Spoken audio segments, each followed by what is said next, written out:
Ladies and gentlemen, please welcome the Associate Dean and Director of Forensic Studies at the Graduate School of Professional Psychology, Lavita Nadkarni.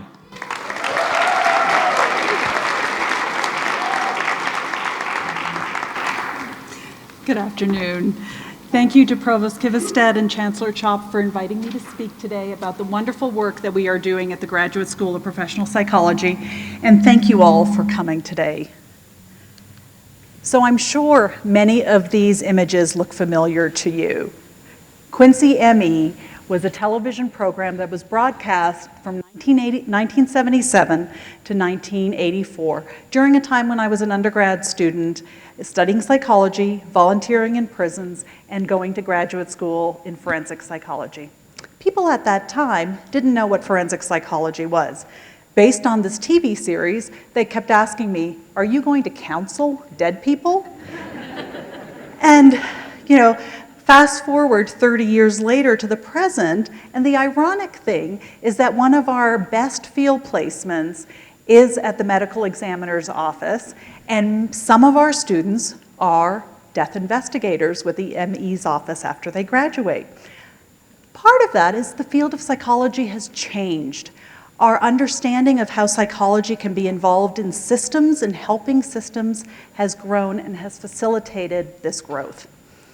The other image that you're probably familiar with is Clarice Starling from Silence of the Lambs, which also informed many of our students about what is forensic psychology, but it is so much more than that. Really, forensic psychology, what I'm hoping to convey to you today is that it has an impact on the individual and society at large. So, what is it? Oops. It's a broad definition. The broad definition of forensic psychology is that it's the application of psychological insights, concepts, and skills to the understanding and of the criminal justice and legal system. So, we all read the papers, we hear the news, we hear very disturbing things. What we try to do with our graduate students is have them go beyond the stigma of crime. Listen to their clients' stories, hear their history, hear their narrative. We want them to be curious without judgment. We want them to understand power and privilege, and we want them to be as genuine as they can be in creating a real relationship with their clients. So, in terms of being genuine about ourselves, I want to tell you a little bit about me and how I got into forensic psychology. As a South Asian female, for many of you who don't know, this is really unusual.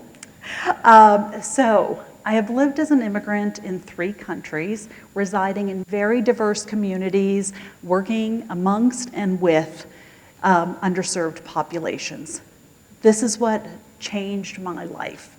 I became interested in working with the underserved and in social justice. So, forensic psychology is not really a career choice for South Asian females. Law, as you can see, is. My mother was the first female person of color to be a citizenship judge and magistrate in Canada. And my great-grandfather, pictured on the left, right, was the High Court Justice, Supreme Court Justice, the equivalent in Mumbai. Forensic psychology allowed me to meet my parental expectations and match my family interests. So, then I came to DU, and luckily for me, DU and GSPP have been able to foster this intermingling of interests. So, I've been able, through our service, training, and scholarship, really promote our mission to serve the public good. I have terrific colleagues, friends, and co-authors in this audience who have helped me to promote the mission of GSPP and DU. So this is not going to be a surprise to you. The mental health crisis in Colorado and in other states is remarkable, right? We have individuals with severe mental illness who are seen in emergency rooms, jails, shelters, and really are opened with welcome arms. So, many don't get the services that they need because there's a lack of resources or lack of appropriate resources and the stigma associated with mental health. So what we need to do is really train a workforce of students who are going to meet the diverse needs of our legally, mentally involved clients. Guess what? Our forensic program does that. We have partnerships, we have relationships with over 50 different agencies in the Denver and metro area. Our forensic graduate students spend an average of 10 to 12 hours per week providing services in this community, averaging about 21,000 hours per year to the Denver area. This is incredible. Our students are creating this workforce, and it's humbling to be a part of that. So, assisting individuals navigate the systems and improve their functioning through the provision of psychotherapeutic services has been GSPP's mission for 40 years. We're coming on our 40th anniversary. So it matters to us. Why does it matter? I'm hoping at the end of this that it'll matter to all of you as well. So let me provide you with some reasons through one of our clients' stories. So Nina, not her real name. Nina is a 40-year-old Latina who was born in Denver, has 2 grown children. One is dead, one is incarcerated.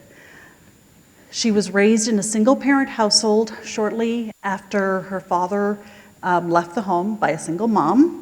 She's the youngest of 3 children. Significant in her history is sexual abuse by one of her mother's boyfriends and sexual abuse as an adult.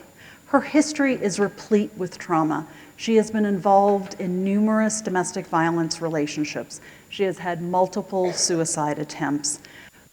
With her trauma has been, her use have been substance abuse, alcohol since an early age, and meth use.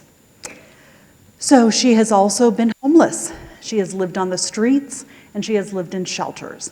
She has been diagnosed with substance abuse, Axis I disorder, mental health, diagnoses such as attention deficit disorder and bipolar I disorder. So Nina, her legal involvement has been, she's been incarcerated for theft. Right now we are seeing her because of her probation violation, because of her drug possession. So an incredible life story, right? With such resiliency. We were lucky we were able to work with her. Her story is only one of many, but each of these stories changes us, and we hope that our work with them has changed their outcome and made a difference in their lives. So we saw Nina, this is Nina's path through our system. We saw Nina when she arrived at FASE. But I want to talk about how we might have intervened with her a little bit earlier. So at our first detention hearing, it might have been possible for us to see her for a competency evaluation or for restoration of competency if she was found incompetent to stand trial. Given her multiple mental health issues and her limited education, she might not have been able to assist in her defense, and she might not have been able to understand what was going on. We could have been very beneficial to her at that time. We have students at the drug court who are doing their field placements there. The drug court is a behavioral health court aimed at intervening in terms of recovery.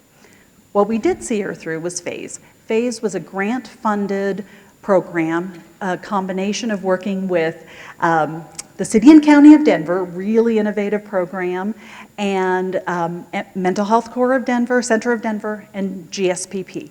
So our students, it's a day stabilization program. Our students are there every day, and it's ideally set for working with what we call frequent flyers, okay?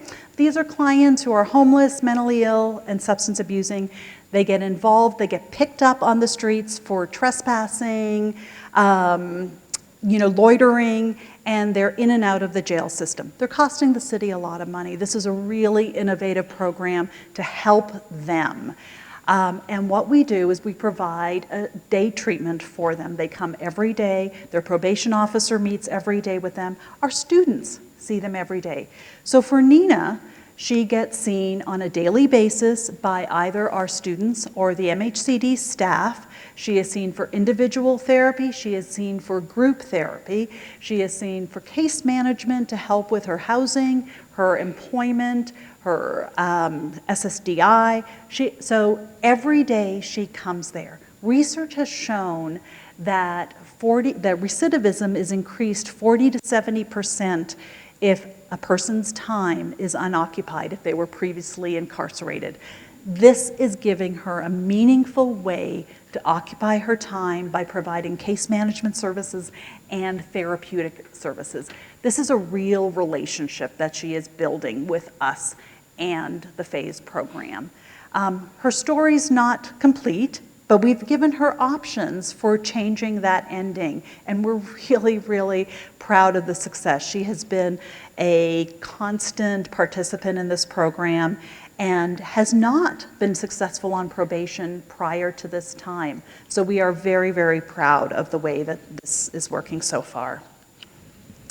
So let me tell you about another story. This is Fatima. Fatima is a 13-year-old girl. Her father was a political detainee who was sentenced to 3 years. The drawing that she made depicts smiling protesters chanting "Down with Hamad" while a policeman shoots at them.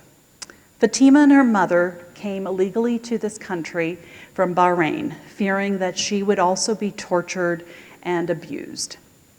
GSBP became involved as we were conducting an asylum evaluation, documenting the psychological effects related to her witnessing of violence and torture. So she had suffered from nightmares, she was anxious in crowds, she couldn't attend school, she was afraid and avoided large gatherings. Everything that reminded her of the witnessing of the violence. So we conducted an asylum evaluation, documenting all these concerns and submitted it to the court. We often don't hear from the court what happens. This attorney contacted me and said, "Thank you, thank you, thank you. She got asylum because you spoke to the court about and educated them about the psychological impact of just witnessing violence and torture." These are just two stories of the many we see on a daily basis. I thank you for allowing me to share their stories and the terrific work done by the graduate students at GSBP and the faculty there. Thank you. I'm hoping that you feel like it matters.